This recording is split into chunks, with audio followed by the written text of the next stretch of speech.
Right, doing a review here on the Speedy 2 roller.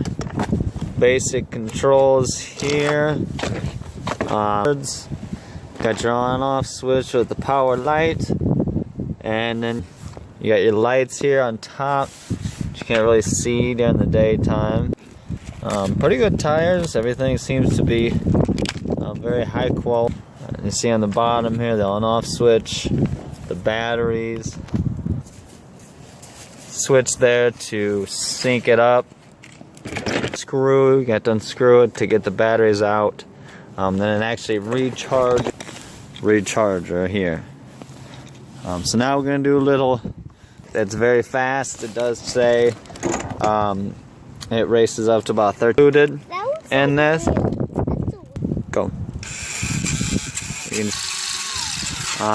There's the lights there with the good steering.